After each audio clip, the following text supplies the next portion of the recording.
My bank was stealing $40,000 from my retirement. Now, before you think I've lost my marbles, let me explain exactly what I mean. I'm Harold, I'm 71 years old, and I spent 43 years working as an electrician here in Ontario. Built a decent nest egg. Did everything right, or so I thought. I maxed out my RRSP contributions every single year. I listened to the nice fellow at my bank branch, the one who always remembered my grandchildren's names. I trusted him completely, and that trust cost me a small fortune. Look, I'm not here to sell you anything.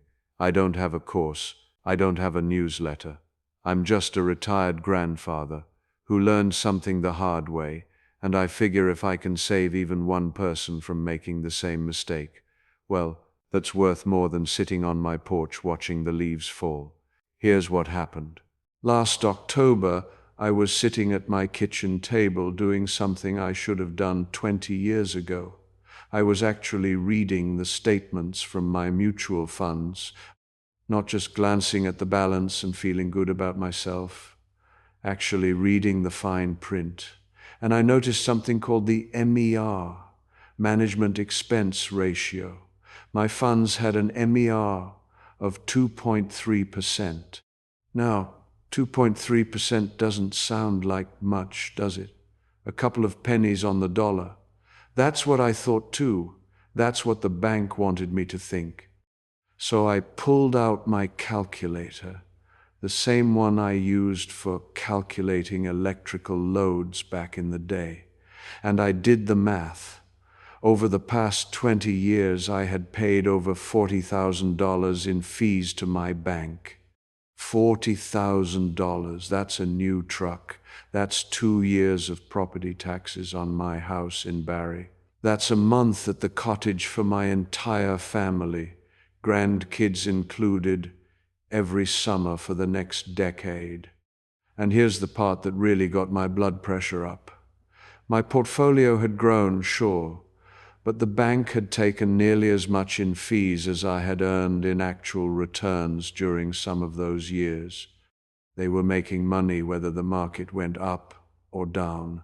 I was taking all the risk. They were taking guaranteed fees. If this is starting to make sense to you, do me a favor and tap that subscribe button. Not for me, for your future self who's going to want the rest of these videos. I put out new content every week about how we seniors can actually keep more of what we've earned. Now let me tell you about the OAS clawback, because this is where things get really interesting. And by interesting, I mean infuriating. See, when I turned 65, I started collecting my old age security. That's money from the government that every Canadian is entitled to if they've lived here long enough. In 2025, the maximum OAS payment is about $800 a month. Not a fortune, but it helps pay the hydro bill and keeps the lights on. But here's what nobody at my bank ever told me. If your income goes above a certain threshold, the government starts clawing back your OAS. In 2025, that threshold is about $90,000. And for every dollar you earn above that threshold, you lose 15 cents of your OAS. Earn enough, and you lose it all. Every single penny. Now, you might be thinking, Harold, $90,000 is a lot of money. Most retirees don't earn that much. And you'd be right, most years. But here's the trap I almost fell into. When you turn 71, the government forces you to convert your RRSP into a RRIF. That's a registered retirement income fund. And once you have a RIF, you're forced to withdraw a minimum amount every year. It starts at about 5% and goes up as you get older. So let's say you've been a good saver your whole life. You've got $500,000 in your RRSP. Sounds comfortable, right? But now you're forced to withdraw $25,000 or more every year, whether you need it or not.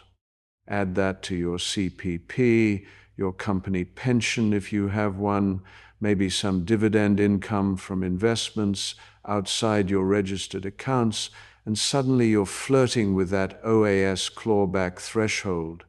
I calculated that if I didn't change my approach, I was going to lose about $4,000 in OAS over the next 5 years.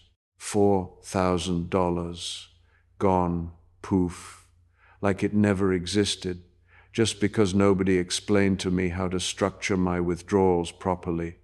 Let me tell you a story from when I was a young apprentice, must have been 1968 or so.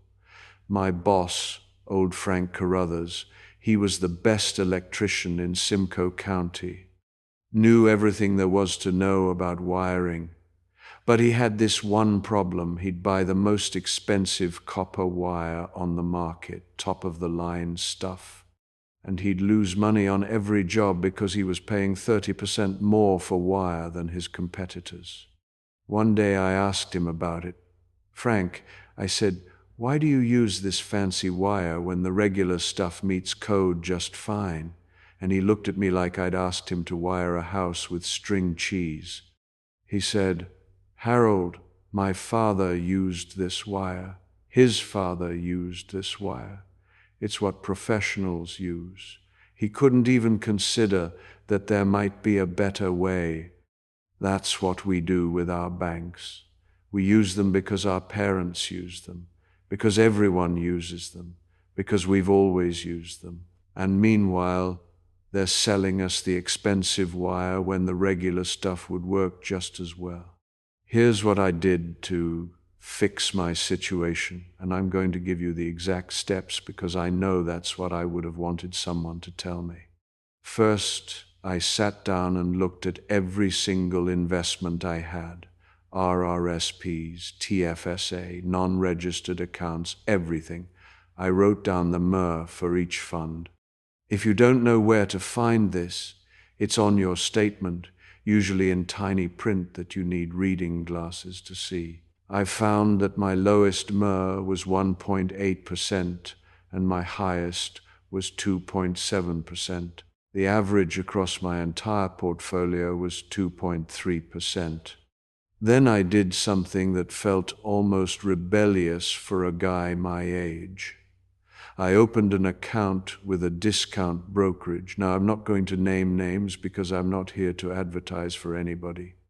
But the big five banks, TD, RBC, BMO, Scotiabank, CIBC, they all have discount brokerage arms. You can also use independent brokerages.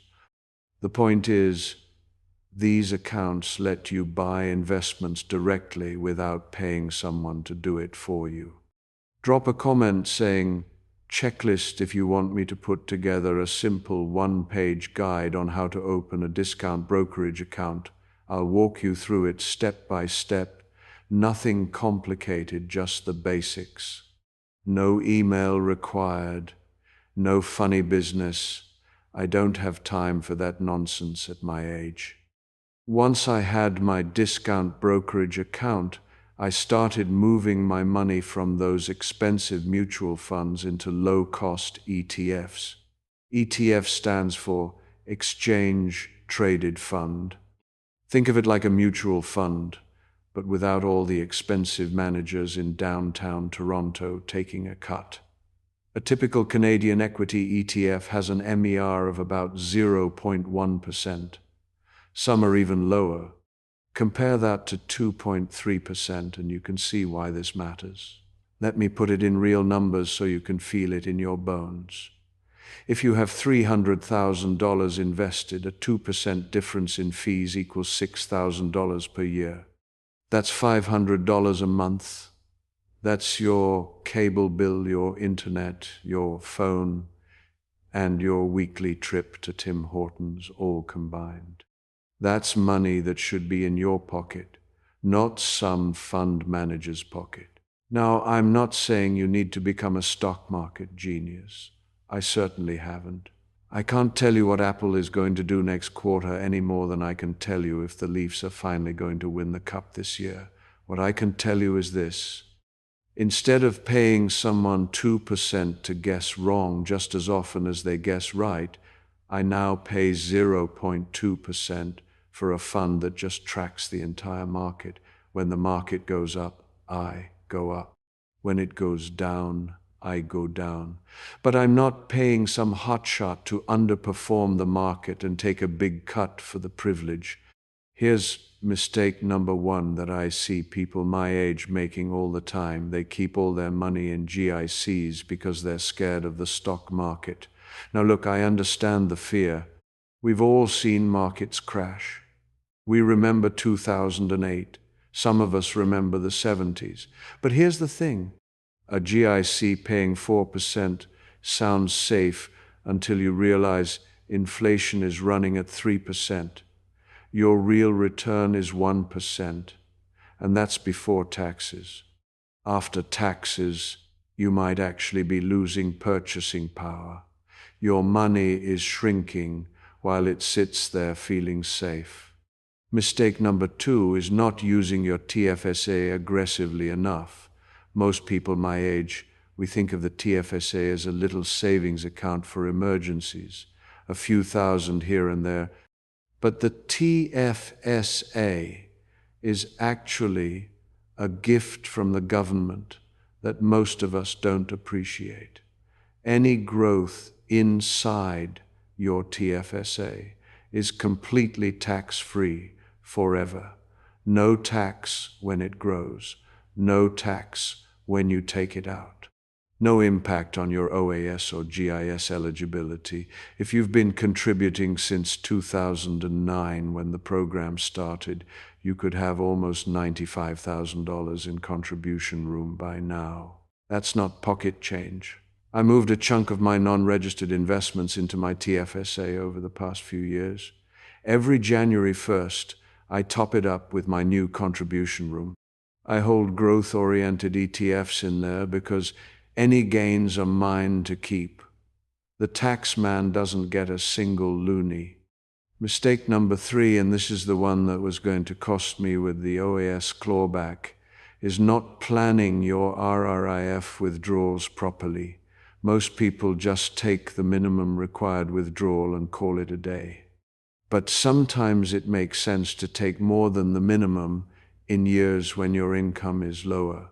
This is called a RIF meltdown strategy, and it's not as complicated as it sounds. The idea is simple. If you have a year where your income is going to be low anyway, maybe you had some capital losses, maybe you have lots of deductions, take extra money out of your RIF that year. Pay tax at a lower rate now instead of a higher rate later. And most importantly, reduce your RRIF balance before you hit those years where forced withdrawals could push you over the OAS clawback threshold. I worked with an accountant on this, and let me tell you, the $200 I paid for that consultation was the best investment I made all year.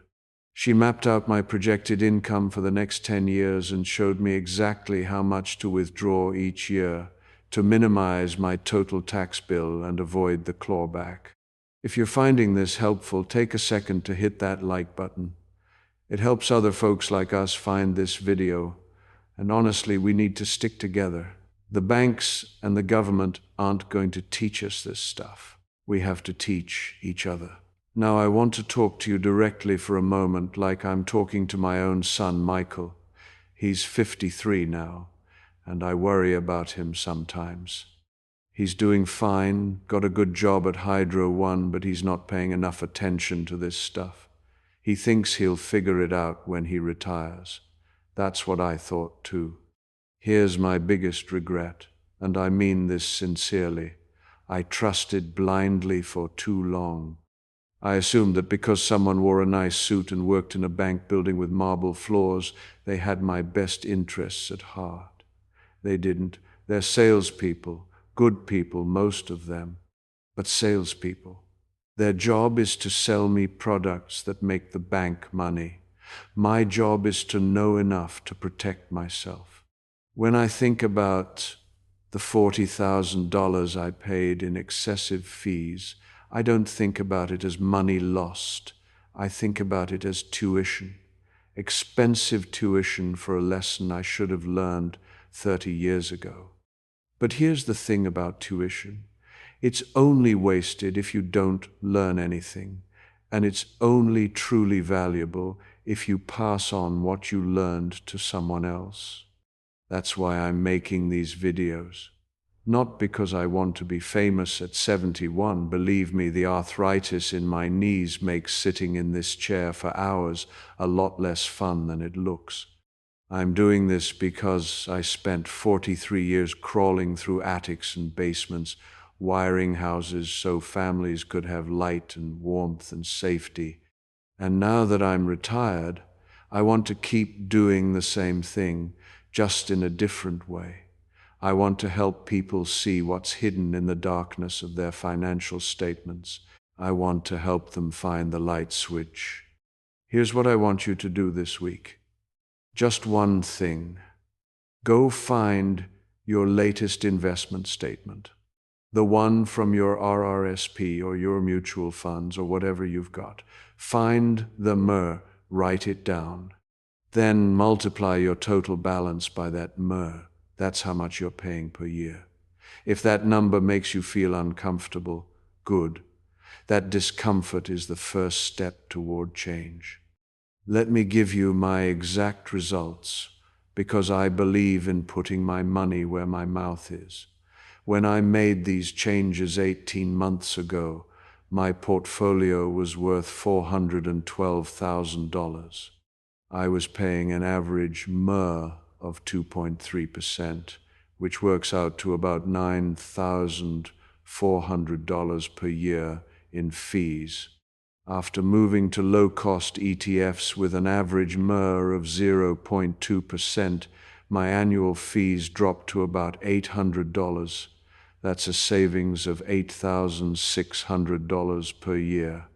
In 18 months, I've saved roughly $13,000 in fees that would have gone to the bank. Now, has my portfolio grown more or less than it would have with the expensive funds? Honestly, it's hard to say for certain. The market's been choppy. But here's what I know for sure. I've kept an extra $13,000 in my account. That's real money. That's not theoretical. That's money I can use to take my grandkids to Wonderland, or donate to the local food bank, or just know it's there if I need it. As for the OAS clawback, by working with my accountant to plan my RIF withdrawals strategically, I've reduced my projected income for next year by about $8,000. That keeps me comfortably below the clawback threshold. My full OAS stays in my pocket where it belongs. I know some of you watching this are thinking, Harold, this all sounds great, but I'm too old to change now. To that I say, with all the love in my heart, nonsense. My father lived to 94. My mother made it to 91. I could have 23 more years on this earth. That's 23 years of fees. 23 years of potential OAS clawbacks. Small changes now add up to enormous differences over that kind of time horizon. And even if you don't have 23 years left, even if you only have 5 or 10, those are years you've earned, years you've worked hard for, years that deserve to be spent with financial peace of mind, not watching your money slowly drain away to fund some bank executive's cottage in Muskoka. Before I wrap up, I want to mention one more thing that nobody talks about: the Canadian dividend tax credit.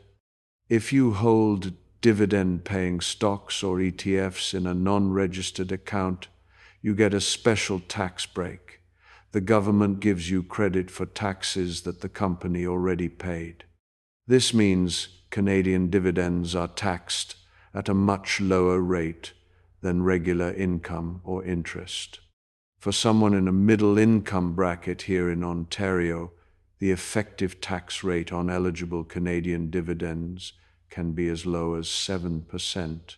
Compare that to interest income from GICs, which is taxed at your full marginal rate, maybe 30% or more. By shifting some of my non-registered holdings from GICs and bonds into dividend-paying ETFs, I've reduced my tax bill by over $1,500 a year. Again, that's real money.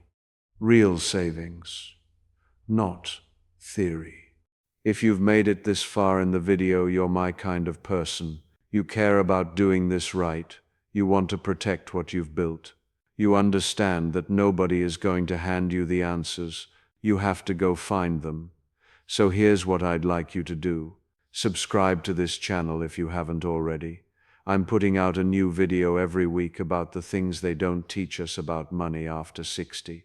Drop a comment below telling me what your biggest financial concern is right now. Is it the OAS clawback? Is it fees eating your returns? Is it not knowing how to start investing on your own? Tell me and I'll make a video about it. We're all in this together, folks. The banks have their quarterly earnings to worry about. The government has their budget deficits to manage. But we have something more important. We have each other. We have our families. We have the wisdom that only comes from 7 decades of living. And it's time we started using that wisdom to protect what's ours. I'm Harold, I'm 71 years old, and I'm done letting my bank make more money off my retirement than I do. Thanks for watching. I'll see you in the next video. Stay warm out there.